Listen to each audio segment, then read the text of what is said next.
Claire didn't cry when she told him. She stood in the kitchen, sunlight slicing through the blinds, one hand resting on the marble counter, the other holding her phone like a shield. Daniel noticed the way she avoided his eyes to practice calm in her voice. That was the first thing that unsettled him. Not the words themselves, but how easily they came. "I need to go to Europe," she said, "just for a month." Daniel was sitting at the small breakfast table. Evan strapped into his high chair, smearing mashed banana across his cheeks. The baby laughed, unaware, delighted by the simple chaos of his own hands. Daniel wiped Evan's face automatically, his mind lagging a few seconds behind her sentence. "Europe," he repeated, as if the word might change shape the second time around. Claire nodded. "Paris, Rome, maybe Barcelona. I need space. I feel like I'm disappearing here." There it was, the phrase she'd rehearsed. Disappearing. As if motherhood and marriage had swallowed her whole without asking permission. Daniel looked around the kitchen. The neutral colors, the expensive appliances. They'd barely used the framed photo on the wall from their wedding day. They'd looked happy then, or at least convinced. "And Evan?" he asked quietly. "You're his father," she replied too quickly. "You can handle it. You work from home. It's just 1 month. Just 1 month." The way she said it made it sound temporary, harmless, like a vacation, like an experiment with no lasting consequences. Daniel wanted to argue, wanted to ask, why Europe? Why now? Why alone? But years of swallowing questions had taught him that pushing too hard only made Claire retreat further. Instead, he nodded, the motion heavy and slow. "When do you leave?" he asked. "Tonight." The word landed between them like a dropped plate. Claire glanced at the clock, then at Evan, who had begun to fuss, reaching out with sticky fingers toward his father. Daniel lifted his son from the chair, holding him close. Kevin smelled like milk and soap in something fragile. Real. The weight of him grounded Daniel in a way nothing else had lately. That evening, Daniel drove Claire to the airport. Traffic crawled along the freeway, Seattle's gray skyline looming under low clouds. The car was filled with a polite silence, the kind that forms when two people avoid saying the things that might break them. At the terminal, Claire hugged Evan first. Her embrace was tight, almost desperate, as if she were memorizing the feel of him. Then she turned to Daniel. "Don't make this harder than it needs to be," she said softly. He nodded again. It was becoming a habit. She kissed his cheek, light and brief, already halfway gone. Then she walked toward security without looking back. Daniel stood there long after she disappeared. Evan asleep against his shoulder. Around him, families reunited. Couples argued. Strangers laughed. Life continued indifferent. That night, the apartment felt unfamiliar. Too quiet. Daniel placed Evan in his crib and stood in the doorway, listening to the rhythmic rise and fall of his son's breathing. He told himself this was manageable, temporary. But the first week stripped him down. Sleep came in fragments. Work calls overlapped with diaper changes. He learned to type one-handed while rocking Evan with his foot. He burned dinners, missed deadlines, forgot what day it was. Friends texted empty offers of help he never took. Claire called once every 2 days. Her voice sounded light or distant. She talked about cafes, museums, the way the air felt different over there. She asked about Evan, but not about Daniel. On the 10th night, Evan wouldn't stop crying. Daniel paced the living room, exhaustion, buzzing under his skin, whispering reassurances he wasn't sure he believed. When Evan finally slept, Daniel collapsed onto the couch and opened his phone. Claire had posted a photo. She was sitting at an outdoor table, wine glass in hand, city lights blurred behind her. She looked radiant, younger. In the reflection of the glass, Daniel noticed a shadow beside her, a man's shoulder close enough to touch. His chest tightened. He told himself it meant nothing, that he was imagining things, that this was what insecurity looked like. Still, he closed the app and stared at the dark screen. Evan's soft breathing echoing from the bedroom. For the first time since Claire left, Daniel allowed himself to think a dangerous thought. What if she doesn't miss a message at all? The question lingered in the silence, unanswered, before Evan, before the quiet resentments and careful distance. Daniel and Claire had been a story people admired. They met in their late 20s, both new to Seattle, both convinced they were only passing through. Daniel had arrived for a contract job that turned into a full-time offer at a fast-growing tech firm. Claire came chasing creative freedom, freelancing for brands that promised exposure instead of stability. They met at a rooftop party overlooking Elliott Bay, the city glowing beneath them like a promise. Claire laughed easily that night, a sound that made Daniel feel chosen. He liked that she spoke in visions, where she'd travel, what she'd become. She liked that he listened without interrupting. Their courtship was fast, efficient, almost strategic. They moved in together within months, convinced they were saving time, not skipping steps. Marriage followed 2 years later, a small ceremony in a converted warehouse with exposed brick and string lights. Their friends called them modern balance, the kind of couple who looked like they had figured something out early. In the beginning, intimacy felt effortless. Late-night takeout eaten stray from the containers, shared calendars full of color-coded plans, sex that felt like discovery rather than obligation. They spoke about children vaguely, like an idea that belonged to the future, something they could afford to postpone. But Seattle had a way of speeding everything up. Daniel's job demanded more hours as the company grew. Promotions came with expectations disguised as opportunities. Claire's freelance work blurred the line between home and office. She was always online, always curating, always measuring her worth by engagement and visibility. Their apartment slowly transformed into a workspace. Laptops on the couch, phones charging on every surface. They still slept in the same bed, but they began to fall asleep facing opposite directions. When Claire got pregnant, the news didn't arrive as a shock so much as a deadline. They stared at the test together in the bathroom, the faint pink line looking unreal under fluorescent light. Daniel felt a rush of responsibility, sharp and immediate. Claire smiled, then cried, then laughed again, cycling through emotions too quickly to name. They told everyone they were ready. Pregnancy altered the rhythm of their lives. Claire's body became a public conversation. Dr. Zadah's apps advice from strangers. Daniel tried to be present to attend every appointment, but work often pulled him away. Claire noticed. She didn't accuse him, but the noticing was enough. After Evan was born, everything narrowed. The hospital room smelled like antiseptic and exhaustion. Claire held their son with a reverence that frightened Daniel. He felt love. Yes, but also a strange displacement, as if he had stepped into a role without rehearsal. The nights blurred together. Feedings, crying, silence, repeat. Claire struggled in ways she didn't name. She snapped easily. She wept in the shower. She scrolled through her phone while nursing, watching other women live lives that looked untouched by diapers and sleeplessness. Daniel tried to help, but help felt inadequate. He took on more work to compensate for the lost income. He told himself he was providing. Affection became logistical. They talked about schedules instead of dreams, about sleep training instead of travel. Sex became rare, then awkward, then something neither of them initiated. When they did touch, it felt cautious, like returning to a language they were no longer fluent in.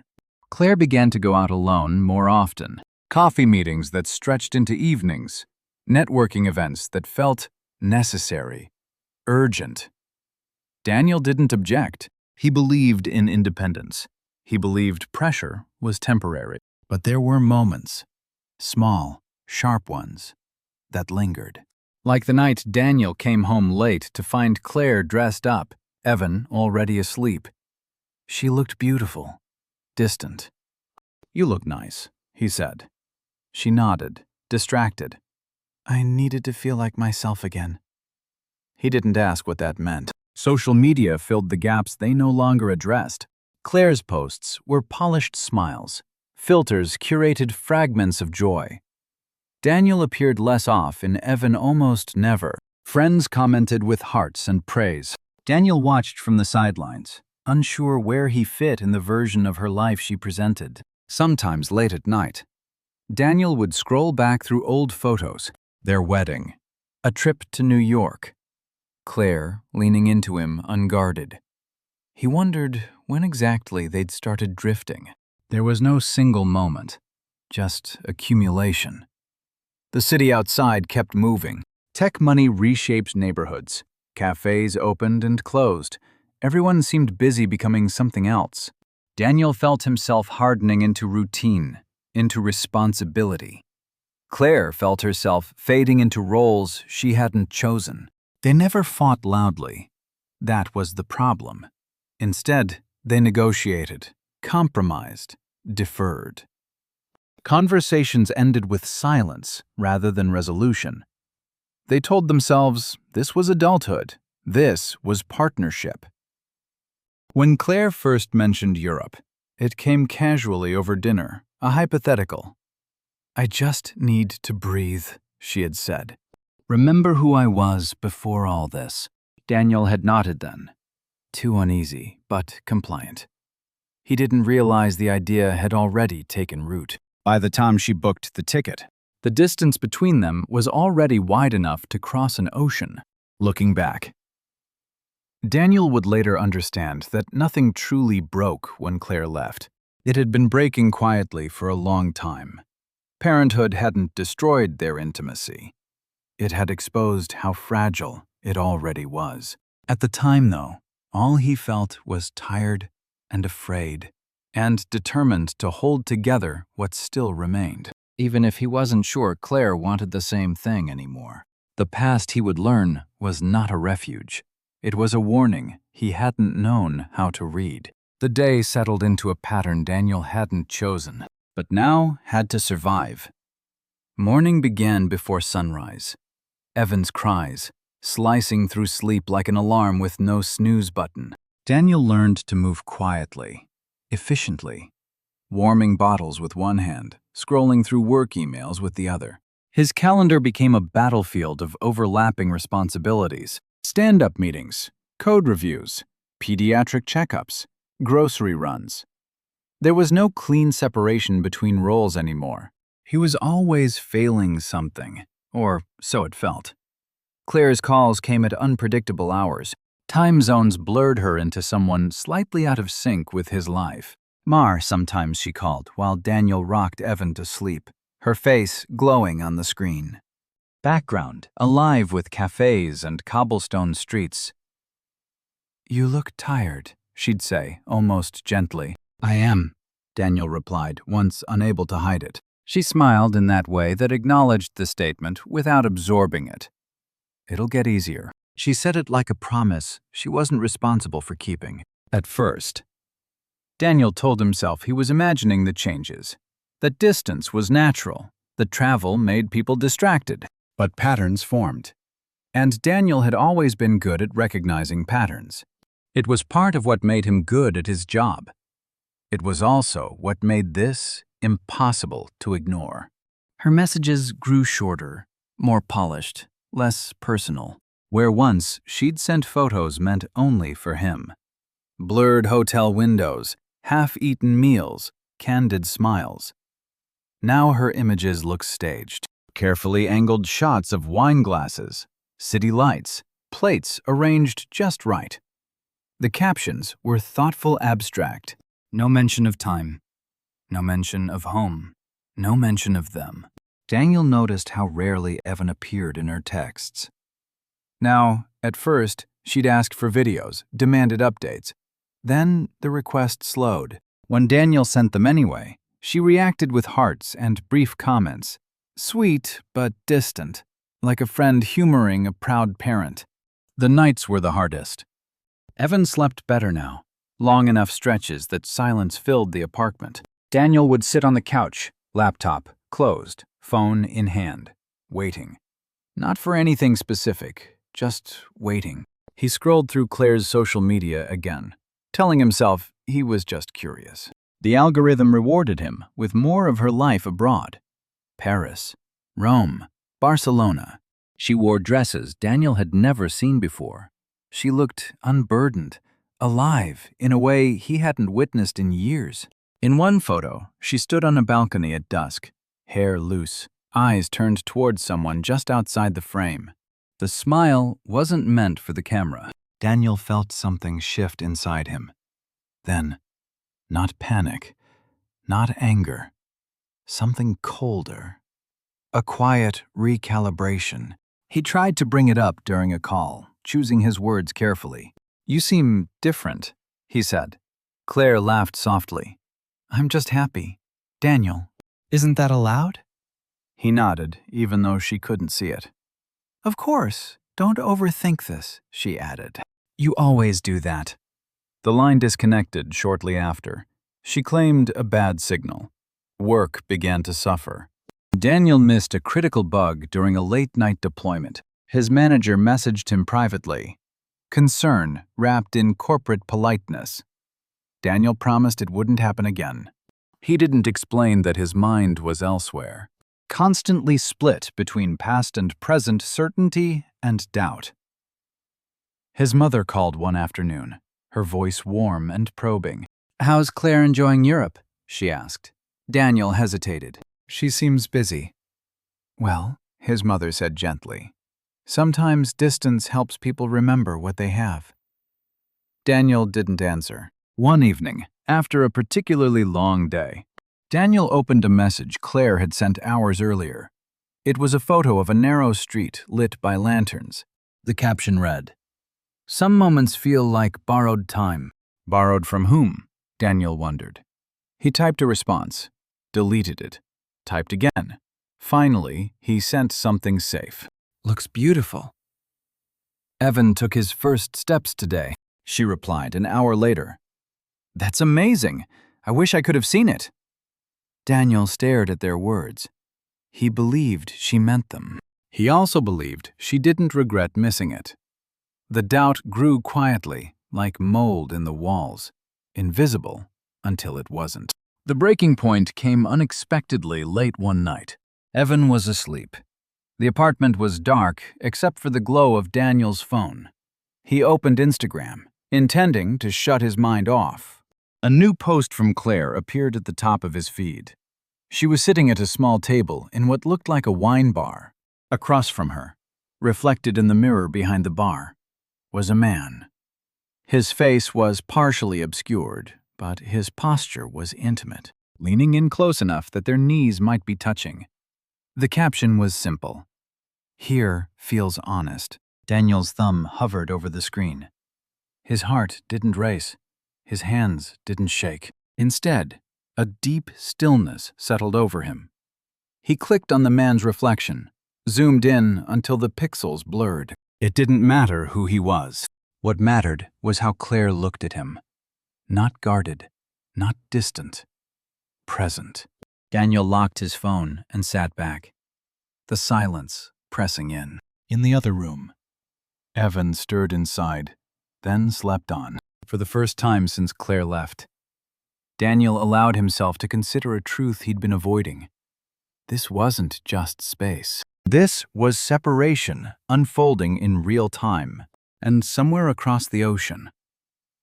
Claire was living a life that no longer had room for explanations. The discovery didn't come with a scream or a shattering of glass. It arrived quietly, the way truths often do, when they no longer need permission to exist. It was nearly midnight. Rain tapped softly against the windows, Seattle doing what it always did when emotions became too heavy to hold. Evan had finally fallen asleep after an hour of restless crying. His small body curled toward the edge of the crib like he was already learning how to reach for things that weren't there. Daniel sat alone at the kitchen table, laptop open but untouched. A cold mug of coffee sat to his left. Forgotten. His phone buzzed once, a notification that he almost ignored. Claire had tagged a location. He didn't open it immediately. He waited, staring at the phone as if it might move on its own. Somewhere inside him, a line had already been crossed. He just didn't know how far. When he finally unlocked the screen, the image filled the display. Claire was standing on a narrow stone bridge, city lights reflecting off water below. She wore a dark coat, her hair pulled back, her face turned slightly away from the camera. One arm rested casually around the waist of a man standing beside her. The pose was unforced, practiced, intimate, without trying to be provocative. The man looked European, maybe late 30s, tall, relaxed. His hand rested on her lower back with an ease that came only from familiarity, not a stranger's touch, not curiosity, belonging. The caption was brief. Some connections don't ask for permission. Daniel's first thought was not anger, it was clarity. He zoomed in slowly, methodically, as if studying a piece of code that had finally revealed its flaw. The angle of her body, the way she leaned in, the absence of hesitation. There was no version of this that could be explained away. No business meeting, no coincidence, no misunderstanding. This was choice. Daniel locked the phone and leaned back in his chair. He waited for something dramatic to happen inside him, for rage, for grief, for the floor to fall away. None of it came.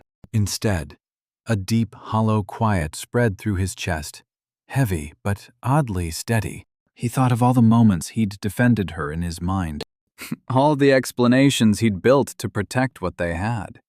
The truth didn't destroy those justifications. It rendered them unnecessary. He stood and walked to Evan's room. The nightlight cast a soft glow over the crib. Evan slept on his side, one fist tucked under his chin. Daniel watched him for a long time, memorizing the rise and fall of his breathing. This was real. This was his anchor. Back in the living room, Daniel sat down again and opened the app. He scrolled further. More photos appeared. Claire at a small table, 2 wine glasses visible. Claire laughing, head thrown back, eyes closed. Claire tagged locations that suggested shared experiences, not solitude. Museums, day trips, evenings. There was a pattern now. A story she wasn't telling him, but telling everyone else. He noticed something else, too.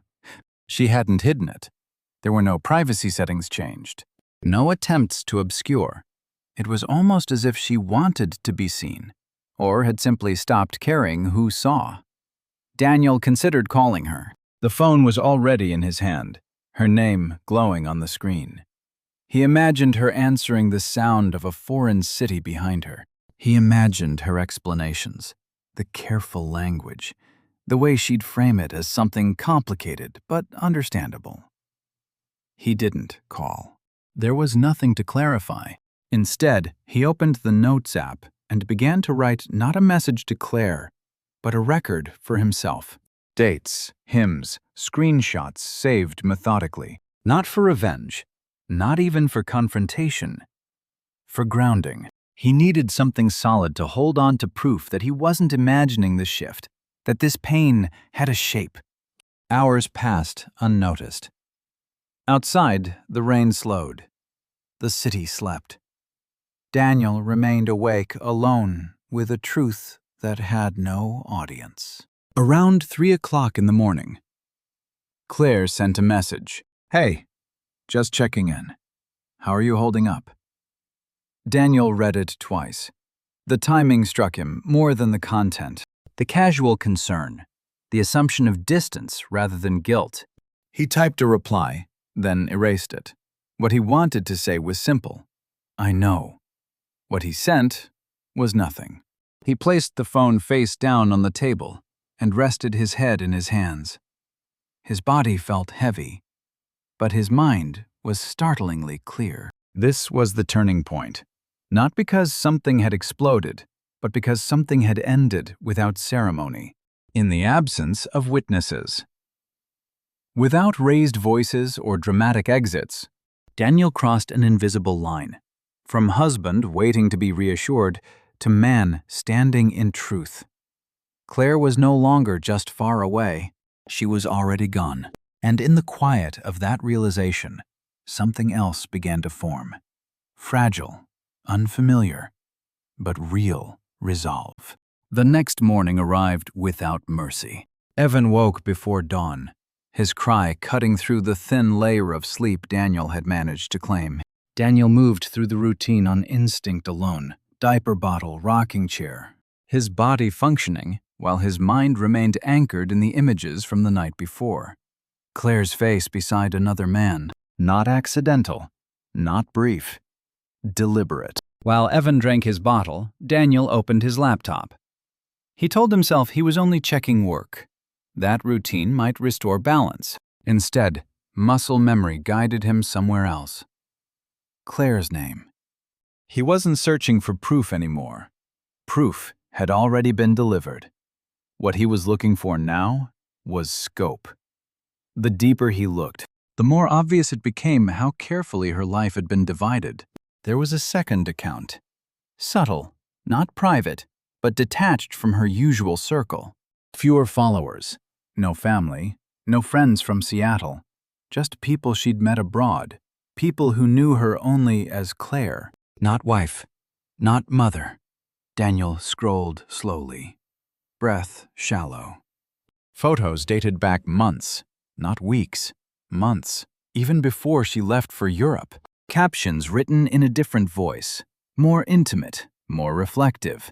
Posts about freedom, reinvention, and becoming visible again. References to loneliness that made no mention of a family waiting at home. And then there was him.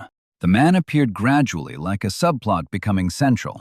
At first, just a hand, a shadow, a reflection. Then a profile, a name tagged in passing. Mateo. The timeline clicked into place with devastating precision.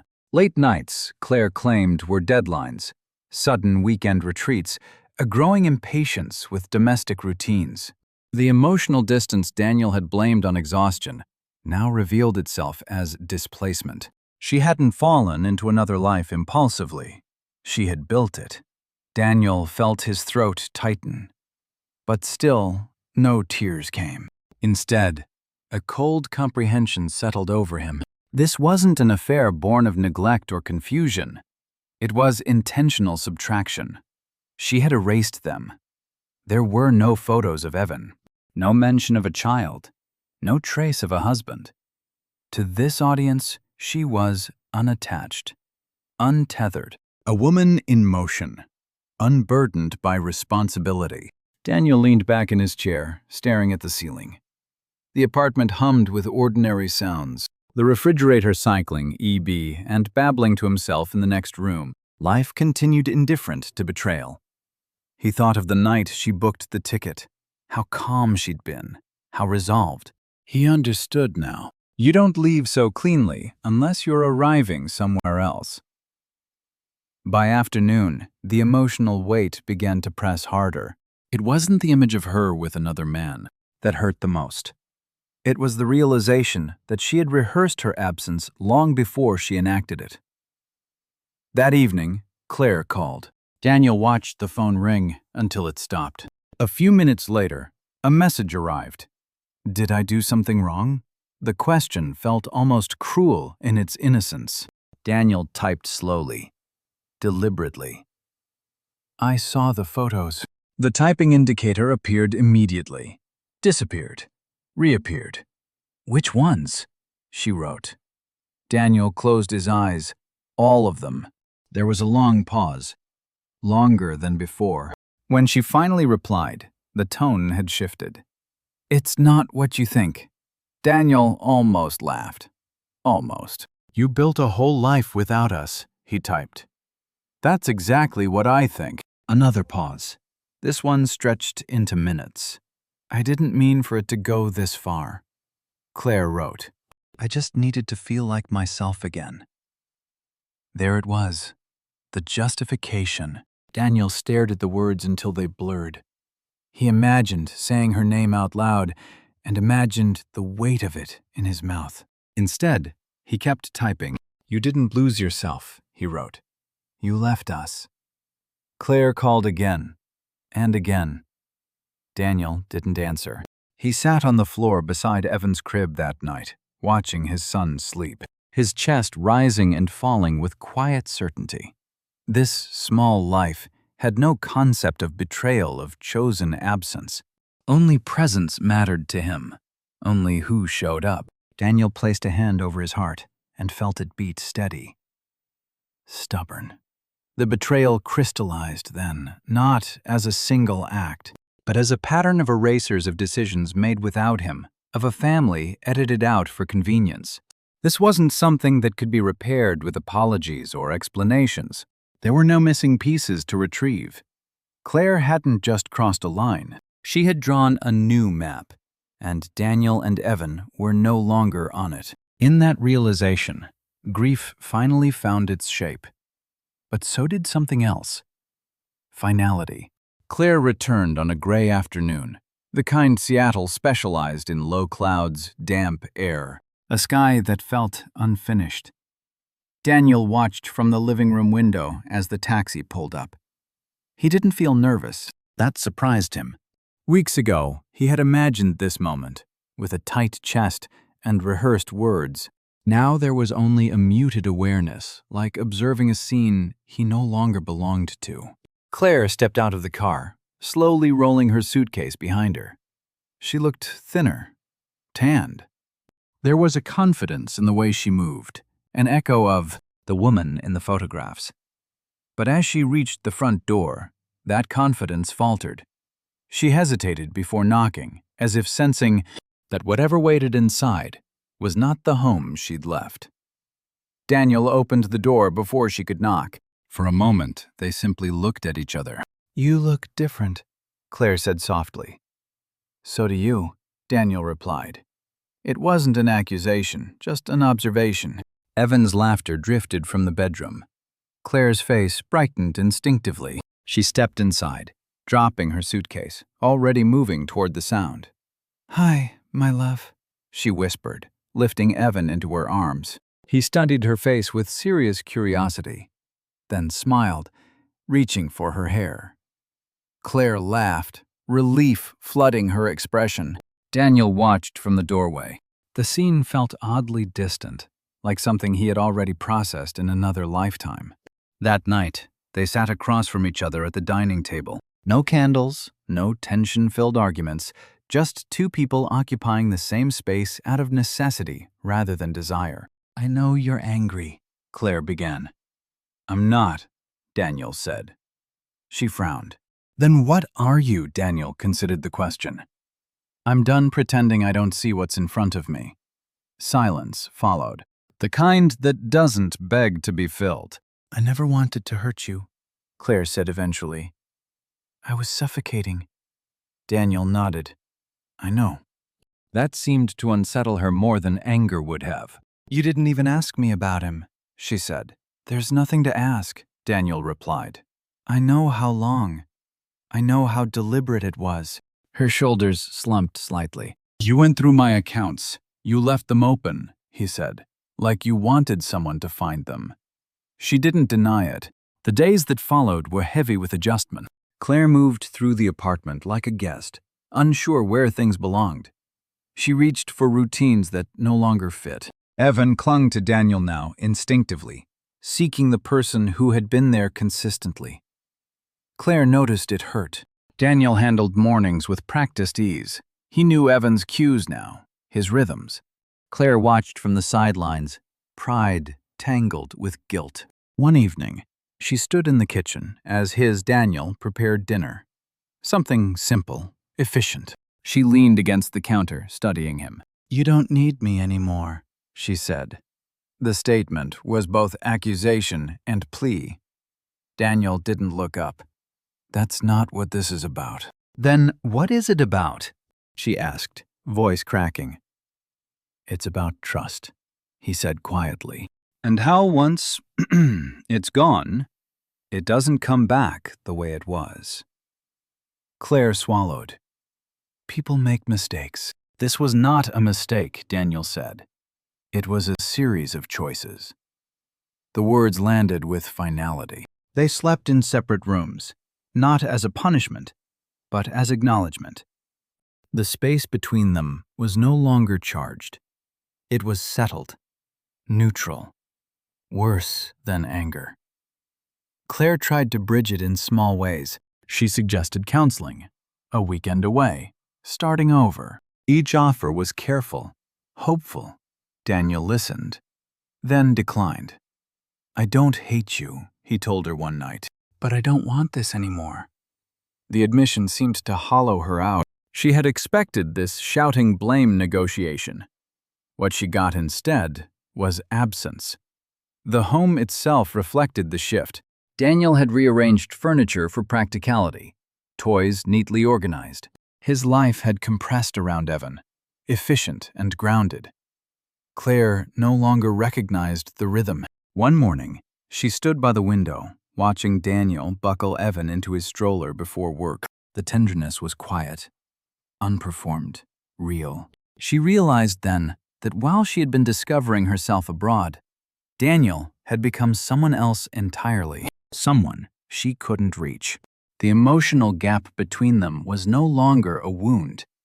It was a distance that had solidified into shape. And for the first time since she left, Claire understood that coming home did not mean being welcomed back. The final conversation didn't happen when they planned it. It came on a Sunday evening, unannounced, the way endings often do when they have already been decided internally. Evan was asleep. The apartment hushed, except for the low hum of the dishwasher.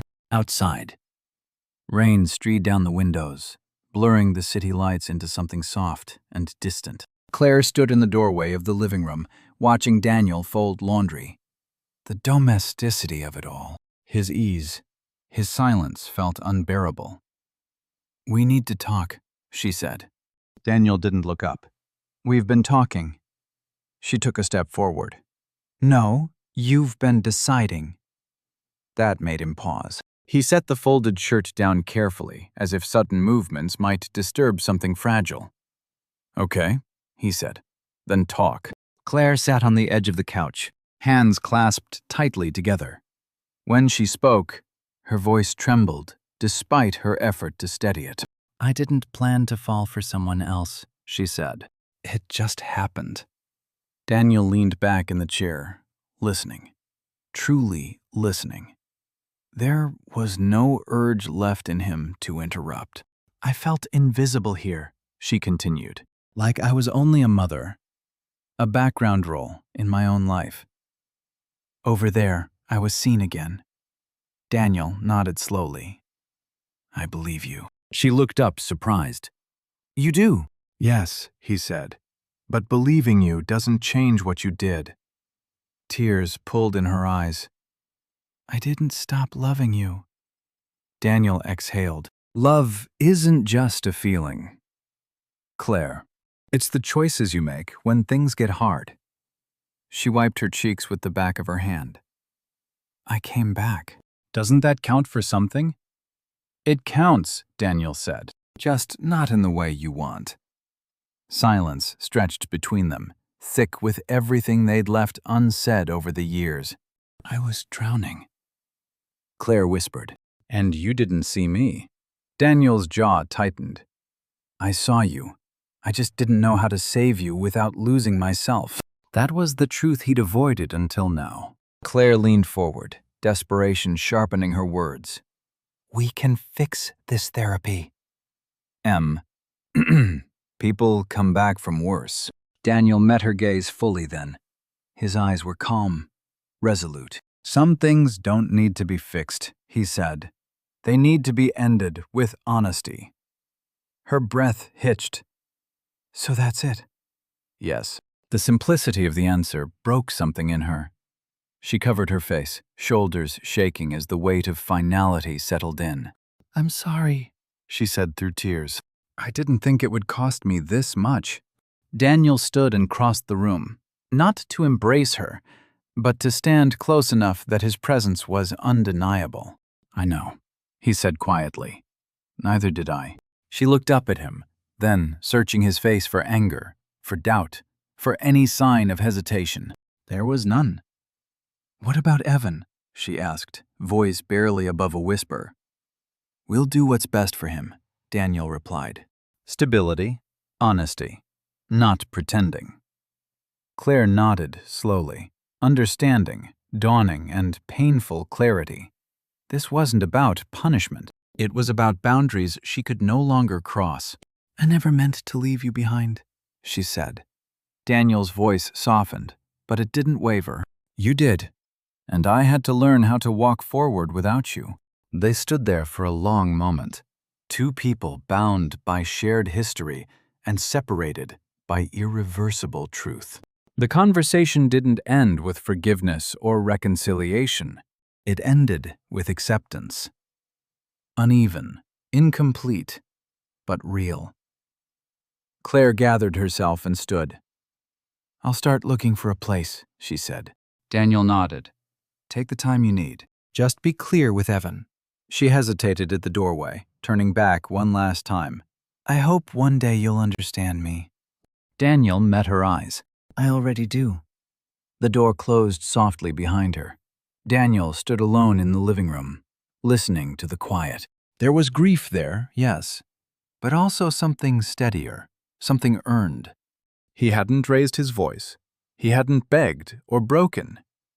He had chosen himself, and in doing so, he had finally laid down what could no longer be carried. The paperwork came first, not as a battle, not as a war, but as a sequence of quiet, irreversible steps. Mediation replaced arguments. Schedules replaced emotions. Claire agreed to what Daniel asked for, not because she didn't care, but because she finally understood what she had already lost. Primary custody went to Daniel. The mediator's office was neutral and beige, designed to drain feeling from decisions that reshaped lives. Claire sat across the table, hands folded tightly, eyes fixed on the page as if it might offer a way back. Daniel signed when it was his turn, his hands steady. This wasn't revenge. It was responsibility. They agreed to co-parenting terms that prioritized consistency. Evan would stay in the apartment. He knew Claire would have structured visitation. No surprises, no instability disguised as spontaneity. When it was over, Claire lingered in the hallway, eyes red but dry. "I never thought I'd be on this side of things," she said quietly. Daniel nodded. "Neither did I." She searched his face as if hoping to find a crack, some final uncertainty she could reach through. There was none. Moving out happened gradually. Claire took only what she needed. Clothes, books, a few framed photos she couldn't bring herself to leave behind. She paused once in Evan's room, running her fingers along the edge of the crib. "I'll always be his mother," she said, more to herself than to Daniel. "Yes," he replied, "just not the center of his world anymore." The words weren't cruel. They were factual. The day she left for good. The apartment felt lighter. Not happier, there was a difference. Daniel noticed it immediately. The air moved more freely. The silence felt intentional, no longer loaded with avoidance. Evan adjusted faster than Daniel expected. Children were resilient that way. He learned new routines, new rhythms. Mornings became calmer, evenings quieter. Daniel discovered that love, when undivided by constant tension, had room to deepen. They built small rituals, walks to the park after daycare, bath time with soft music, storybooks read slowly, voices low. Daniel learned to be present in ways he never had before, not distracted, not half-absent with worry. Sometimes late at night, memories surfaced. Claire's laughter, the version of them that once felt inevitable. Daniel let those thoughts pass without chasing them. Grief, he learned, didn't need to be resolved to be survived. Claire called once a week now. Their conversations were polite, restrained, focused on Evan. She sounded different, quieter, less certain. Daniel recognized the tone. It was the sound of someone learning to live with consequences. One evening, after a particularly long day, Daniel sat by the window with Evan asleep on his chest. The city stretched out below, familiar and unchanged. Daniel realized something then. He wasn't waiting anymore. Not for Claire to understand. Not for an apology to land differently. Not for closure to be granted by anyone else. He had already chosen. The freedom he felt wasn't loud or exhilarating. It was subtle. A steady breath without tension. The knowledge that his life, though smaller now, was truer. Claire left Seattle a month later. Not for Europe this time, just far enough to start over, where memories wouldn't follow so closely. At the airport, she hugged Evan tightly, tears soaking into his jacket. "I'll come back for him," she whispered. Daniel watched expression, gentle but firm. "Be consistent," he said. "That's all he'll ever need." She nodded, unable to speak. When she walked away, Daniel didn't feel triumph. He felt gravity, the weight of what had been and the certainty of what would not return. That night, after Evan was asleep, Daniel stood alone on the balcony. The city lights shimmered in the distance, steady and indifferent. He thought of the man he'd been when Claire left, uncertain, afraid of losing everything. He smiled faintly. He hadn't lost everything. He had lost an illusion. What remained was real, earned, grounded in presence rather than promise. Daniel closed the balcony door and turned off the lights, carrying his quiet freedom with him into the night. No longer defined by what he was abandoned for, but by what he chose to stay for. And in that stillness, a future unfolded. Not perfect, not painless, but finally his own.